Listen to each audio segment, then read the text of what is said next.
All right, make this real short. So Myles Garrett has been suspended indefinitely due to the NFL due to an incident that happened in that Steelers and Browns game on Thursday night. Now, it was 8 seconds left. Before we get into that, Mason Rudolph, he's a backup quarterback. He's not a superstar or any, and he had a hard game. This was one of the difficult games for him. It's a divisional rival. The Cleveland Browns are in an uproar at this moment. I mean, they're trying to climb the ladder. Baker Mayfield was falling off a little bit. He was all in the press. So Baker Mayfield like, okay, this is my chance to go in here and get after here and just do really well, be successful, and just stir this in the right direction. Freddie Kitchens, the Cleveland Browns coach. Now we gotta get into Freddie Kitchens. Freddie Kitchens, he's been in the radar a lot, man, especially with his red zone play. And when the Browns, they always marching down the field, but they keep settling for field goals, sort of like the Los Angeles Chargers in their playbook. So this is why we got a new offensive coordinator to coordinate this, because at the same time, I mean, like, you mean to tell me, we've taken all the opportunities in the league, but when we go into the red zone, we need like first and goal, second and goal, third and goal. It's like we have a hard time just getting in those extra inches and the extra yards to put up 7 points. Now, Freddie Kitchens, people was making memes about him saying he's really this team is very undisciplined. They went to a 2-game losing streak. Odell Beckham Jr. had the whole watch situation. I mean, just people missing practice. It was just a lot of those little things that people believe that Freddie Kitchens is not capable of coaching this professional team.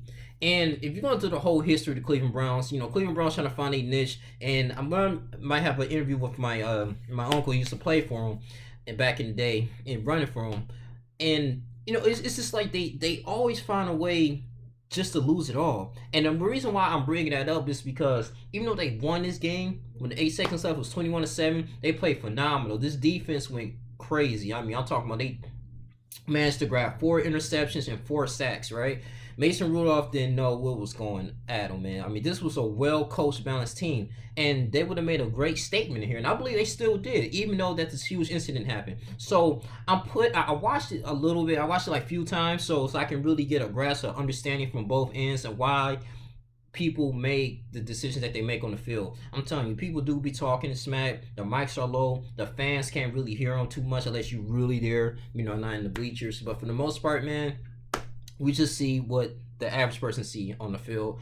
And he didn't like how he was getting tackled. Mr. Rudolph did. Myles Garrett is a great defensive tackle, man. I mean, really a great asset for that defense, man. And I like how hard working he is. But he tackled my man. Mason Rudolph did grab the man's helmet, started twisting it because he was, frustrated and angry. Like, dang, bro, like, all right, get off me.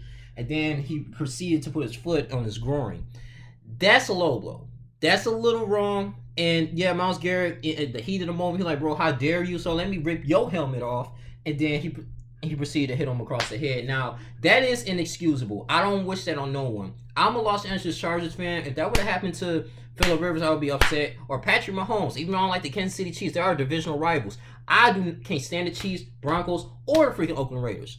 Okay, that happened to Joe Flacco and the Broncos or freaking Derek Carr. I'll still be like, dang, like Melvin Ingram. I'm just saying hypothetically, if Melvin Ingram would have did something like that, I would get on this. I would make a video and I would get on him on that, because that just shows lack of character and just lack of emotions. Like, we won the game, we got the game in the bag. Even if you lost, like, just take it in, just move on to the next room, man, next locker room. But you got some Browns fans, of course they was like cheering, they was yelling and stuff, and the fans. But I just really felt like it was a little bit unprofessional. And don't get me wrong, like, I never play organized football or anything, but I do kind of understand, like, in situations when you're at school or when you're at work and you got people just want to disrespect you. It could be their mannerisms, it can be how they put their hands on you, and you want to get back at them, because at the end of the day, like, our pride as a man, we put that up there on the pedestal. Like, you're not gonna just that's an alpha male. Like, you're not gonna just disrespect me and get away with it. I gotta at least do something bad, like an eye for an eye, ear for an ear. Like, you know what I'm saying? 2 for a 2. Like, you're not gonna sit up here and just do what you want to do. I feel like that was going in the minds of Myles Garrett. It was just so many emotions going on with him, and just him just getting tackled. He was like, all right, man, I did my job. Like, what you trying to do? Like, just twist my helmet, trying to hurt me? And like I said before, he proceeded and take it and hit him across his head. That Mason Rudolph could have had CTE. I mean, even just one full game of football, you can potentially have, a 40-50% chance you can have a concussion, man. Even just getting hit a little bit, because when your brain bounce against the skull, man. It's really not meant there. It's just arranges and everything. So some people have strokes and just die early. It's just crazy, man. They did a lot of autopsy for a lot of players. I was watching that movie Concussion. It was really good by Will Smith. He actually broke that down. But for the most part, man, I know he's suspended. Mike Pouncey really helped, I guess, defend him. He was kicking what's his name, Mason Rudolph, not Mason Rudolph. Oh my goodness, Mike Pouncey, from the Steelers, he was just kicking Myles Garrett in the head, and I'm pretty sure Pouncey should get suspended for that too. But I mean, I'm looking at, if that was my player, and somebody hit my quarterback like that, yeah, I'm like, come on, bro, like you're not gonna just do that to me. So I kind of understand what they was going through in a way, but he did. He just went a little overboard on that, man. I'm not siding on Myles Garrett. I'm not siding on Mason Rudolph. I feel like they were both wrong, but in the same time, like, we looking at the big picture here, all we see is this boom, hit him across the helmet, man, and that's a no go. That's a no go. They would have been better off just he's just pushed and shoved him, or maybe slammed him down a little bit and just keep it moving. But I mean, he's going to come back maybe next year. He's indefinitely, so I don't think they're gonna get rid of him in the NFL. He's probably gonna be a free agent after the season. Who knows? Or he might just be terminated for a little bit and then go back to the Cleveland Browns next year or whatever. But man, can the Cleveland Browns make it to the post playoff? They can. I believe without Myles Garrett a little bit, they can. It might be a little difficult. They gotta have somebody replace the spot, but it's all up to Freddie Kitchens. How well are you going to discipline his team? How well are you going to discipline the squad? I'm serious, because if the lack of discipline, man, it goes to, like, it was so many penalties. Even Baker Mayfield, when he was getting interviewed, he was just saying, like, dang, goodness gracious, man, I don't even have. He was just saying it's inexcusable. We could have played a lot better. Even though we did win, Mason Rudolph, he's still like a rookie. He's trying to understand the playbook, but we have better talent. We still struggle a little bit, and I kind of feel him on that, man. They got a big game coming up next week. But Freddie Kitchens is really embarrassment, because it's feel like, I know you can't control what your players do on the field. You can at least motivate them, mentor them, like, to the point, like, hey man, don't.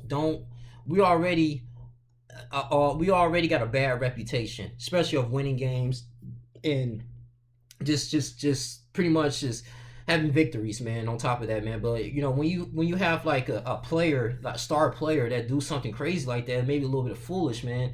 It just says a lot about your franchise, and I know probably the owner of the Cleveland Browns probably upset about this, man. And I don't know, man. It's sad. It's just really sad to see something like this, man. A professional player do something like that. Now, don't get me wrong. This happens a lot. A lot of fights happen. I think this is the most brutal one up to date. But like, I remember AJ Green. AJ Green started a fight with Jalen Ramsey. That was like years ago. You had Akeem Talib, whatever. He fought somebody, man. Snatched his chain off with Emmanuel Sanders. He did something crazy. What else? It's Ndamukong Suh back in the day when he played for Detroit Lions. I believe it was Thanksgiving or something like that. He ended up, I think he kicked Aaron Rodgers in the groin or something like that when he tackled somebody. I mean, it's a lot of crazy stuff that happens in the NFL, but something like that, you really rarely see somebody just boom, just hurt the helmet off.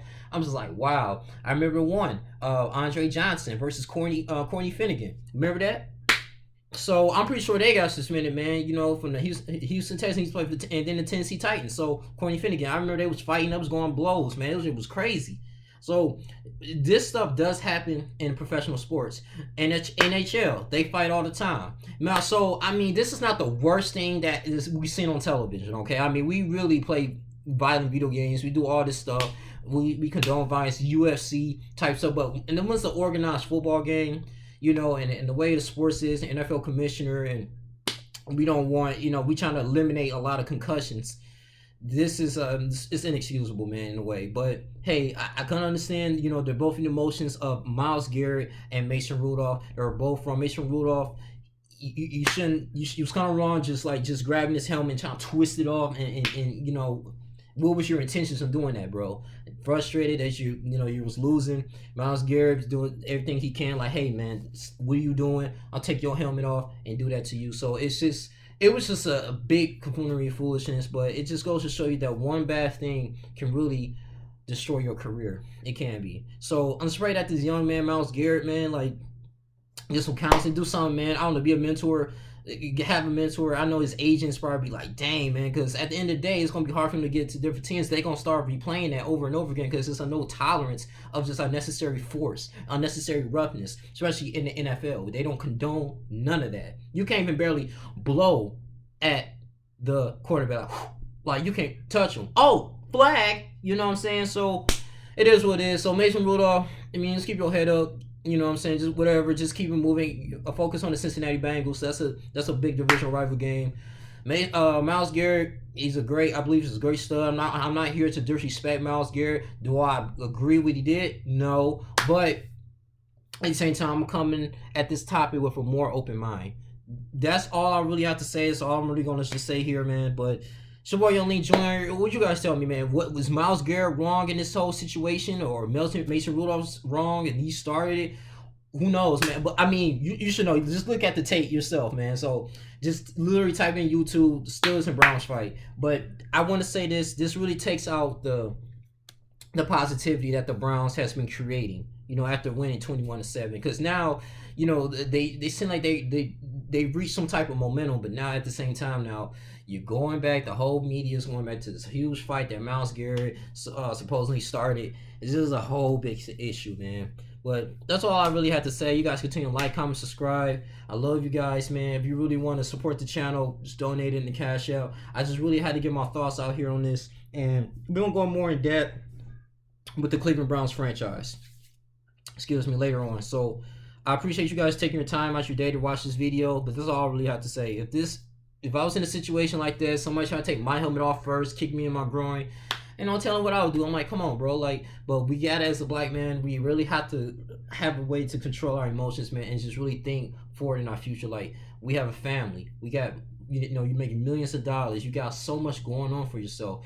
You're on a high profile. If you do something wrong, instantly that's gone based on your actions and emotions. And so many brothers has lost careers, families, and many opportunities because of their emotions. So this stuff is real, man. It really is. That's all I have to say. I'm gonna shut down. I'm out. Deuces.